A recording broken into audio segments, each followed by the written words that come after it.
रूस यूक्रेन की जंग में दुनिया ने देखा कि किस तरह से ड्रोन तबाही मचा रहे हैं। रूस ही नहीं बल्कि यूक्रेन भी ड्रोन का खूब इस्तेमाल कर रहा है। ऑपरेशन स्पाइडर वेव के समय भी यूक्रेन ने करीब 100 ड्रोन्स का इस्तेमाल किया था और रूस का सबसे बड़ा नुकसान भी कर दिया था। जाहिर है यूक्रेन के साथ 3 साल की जंग में रूस को भी पता चल गया है कि आने वाले दिनों में ड्रोन ही वो शक्ति होगी जो जंग में निर्णायक होगी। लिहाजा रूस को ईरान से जो शाहेद फैमिली के ड्रोन मिले हैं, रूस उसका अपने यहाँ प्रोडक्शन भी कर रहा है। रूस के एक अधिकारी के मुताबिक रूस शाहेद ड्रोन का प्रोडक्शन बढ़ाने पर जोर दे रहा है। फिलहाल रूस हर महीने 2000 शाहेद ड्रोन बना रहा है, लेकिन आने वाले दिनों में इसे 5000 प्रोडक्शन हर महीने करने का टारगेट रखा गया है। बता दें कि मौजूदा समय में अमेरिका के पास सबसे ज्यादा 13,000 मिलिट्री ड्रोन्स हैं।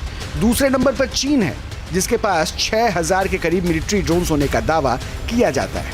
तुर्की तीसरे नंबर पर है। जाहिर है रूस दुनिया की महाशक्ति होने का दावा तो करता है, लेकिन इस मामले में ये थोड़ा पीछे है। बहुत हद तक ये सभी भी हैं। रूस के पास विध्वंसक मिसाइल है, लड़ाकू विमान है, लेकिन ड्रोन के मामले में रूस थोड़ा पीछे है। ड्रोन के मामले में रूस दुनिया का छठा देश है, लिहाजा कहा जा रहा है कि रूस ड्रोन की महाशक्ति बनने में जुटा है।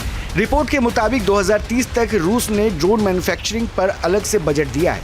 48 रिसर्च एंड प्रोडक्शन सेंटर्स रूस में खुलेगा। इसके साथ ही रूस के 75% स्कूल्स में ड्रोन से जुड़ी जानकारियां और इससे जुड़ी शिक्षा भी दी जाएगी।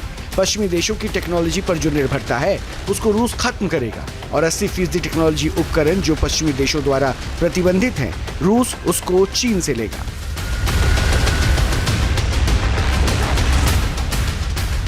जाहिर है अभी तक रूस के पास जो ड्रोन है वो ईरान के कामिकाज़ी ड्रोन है जो यूक्रेन के शहरों में तबाही मचा रहे हैं। ऐसा नहीं है कि केवल ईरान ही रूस के साथ मजबूती के साथ खड़ा है, नॉर्थ कोरिया भी रूस के साथ पूरी ताकत से खड़ा है। नॉर्थ कोरिया ने जंग में अपने 11,000 सैनिकों को भी उतार दिया है। इतना ही नहीं, नॉर्थ कोरिया ने रूस को अपनी KN-23 मिसाइल भी दी है। रूस ने 2 दिनों के अंदर यूक्रेन पर जो मिसाइल और ड्रोन हमला किया है उसमें रूस ने नॉर्थ कोरिया की KN-23 मिसाइल भी दागी। दावा किया जा रहा है कि नॉर्थ कोरिया की इस मिसाइल ने यूक्रेन में काफी तबाही मचाई। ऐसा नहीं है कि रूस ने KN-23 मिसाइल का इस्तेमाल पहली बार किया है। पुतिन की सेना ने KN-23 मिसाइल का इस्तेमाल 2024 में भी खूब किया था। नॉर्थ कोरिया की KN-23 मिसाइल रूस को खूब भा रही है। रूस ने यूक्रेन पर इसी साल 60 से ज्यादा KN-23 मिसाइल्स दागी। रूस जिस भी इलाके में मिसाइल से हमला करता है वहां काफी तबाही मचती है। रूस का मिसाइल प्रहार, यूक्रेन में हाहाकार। रूस ने यूक्रेन पर इस्कंदर मिसाइल से हमला किया। रूस ने यूक्रेन पर किंजल मिसाइल से हमला किया। यूक्रेन पर रूस ने मिसाइल्स का मुंह खोल दिया जिसकी वजह से काफी नुकसान भी हुआ। रूस की किंजल मिसाइल दुश्मनों पर 12,300 किलोमीटर प्रति घंटे की रफ्तार से हमला करती है। इसके साथ ही ये 2,000 किलोमीटर तक हमला करने में भी सक्षम है।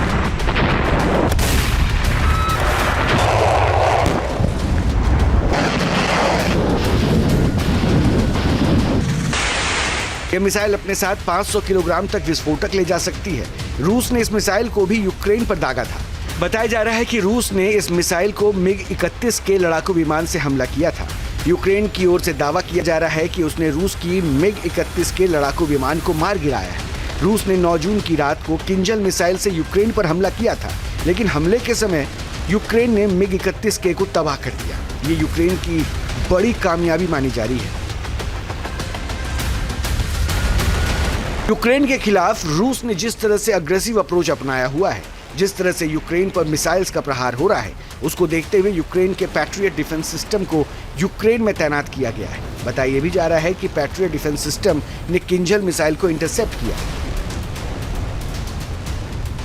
जाहिर है पैट्रियट ने यूक्रेन में तबाही को कम किया, लेकिन पुतिन के तेवर अभी भी सख्त है। रूस के पास ऑरेशनिक मिसाइल भी है। उसकी रेंज में यूक्रेन समेत 16 यूरोपीय देशों के 44 NATO बेस है। इतना ही नहीं, रूस के पास परमाणु ऊर्जा से चलने वाली स्काईफॉल मिसाइल्स भी हैं जो लगभग अनिश्चित समय तक अंतरिक्ष में रह सकती हैं। वहीं से इसको ऑपरेट किया जा सकता है। जब भी रूस का डिफेंस कमांड इसे हमले का आदेश देगा, ये मिसाइल तुरंत ही निर्धारित लक्ष्य पर परमाणु हमला कर सकती है। रूस को अपनी इस मिसाइल पर काफी नाज है रूस के पास S-500 जैसा मिसाइल डिफेंस सिस्टम मौजूद है और इसके बारे में दावा किया जाता है कि वो हाइपरसोनिक मिसाइल्स को रास्ते में ही मार सकता है।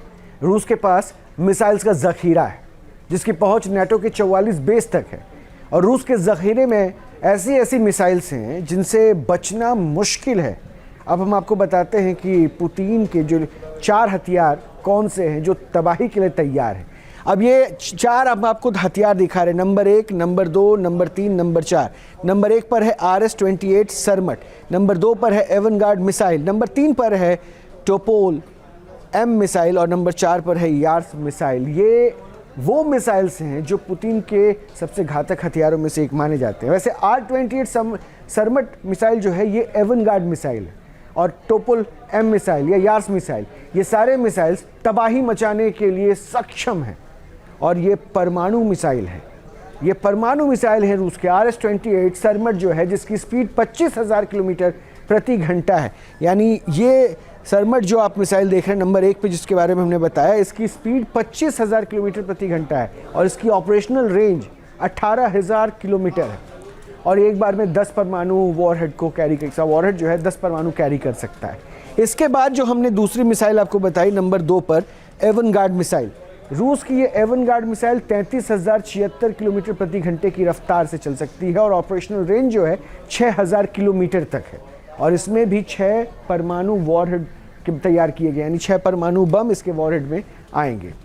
अब आइए टोपोल M मिसाइल को बताते हैं। इसकी स्पीड 24,696 किलोमीटर प्रति घंटा है और इसकी ऑपरेशनल रेंज लगभग 10,000 किलोमीटर है और इसके वॉरहेड में 1 परमाणु बम आएगा। ये रूस के परमाणु मिसाइल्स के बारे में जानकारी। इसमें टोपोल M मिसाइल को आपने जाना, लेकिन अब चौथी जो मिसाइल हमने कहा था ना, पुतिन के वो 4 हथियार जो तबाही मचाने को हैं तैयार, उसमें फिर ये चौथा मिसाइल है यार्स मिसाइल। इसकी स्पीड 33,300 किलोमीटर प्रति घंटा है और इसका ऑपरेशनल रेंज 12,000 किलोमीटर है और इसके वॉरहेड में 6 परमाणु बम रह सकते हैं, 6 परमाणु बम इस पर लोड हो सकते हैं। रूस को अगर नॉर्थ कोरिया, चीन और ईरान जैसे देशों का सपोर्ट है तो यूक्रेन को भी नाटो के देश सपोर्ट कर रहे हैं। यूक्रेन के पास F-16 जैसे लड़ाकू विमान है। अमेरिका का ये बाहुबली आसमान का शाहकार है। दावा किया जा रहा है कि रूस और यूक्रेन जंग में अमेरिका के इस बाहुबली को भी बड़ी कामयाबी हासिल हुई है। F-16 विमान ने रूस के Su-35 लड़ाकू विमान को ध्वस्त किया। इतना ही नहीं, रूस के लड़ाकू विमान को गिराने में स्वीडन के एवॉक्स सिस्टम ने भी मदद की। पुतिन के तेवर से यूक्रेन ही नहीं, नाटो देश भी डरे हुए हैं। नाटो महासचिव मार्क रूटे ने क्लियर कहा है कि रूस जिस तरह से हथियारों का प्रोडक्शन कर रहा है उसको देखते हुए नाटो के देशों को अपनी मिसाइल और एयर डिफेंस सिस्टम को 400% बढ़ाना होगा। जाहिर है नाटो के वो देश ज्यादा खौफजदा हैं जिनकी सीमा रूस से लगती है।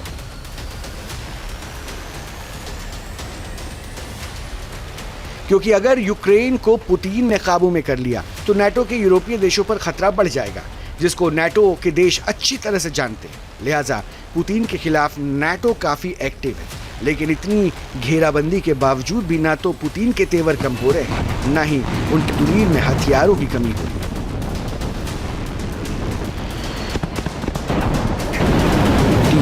News nation.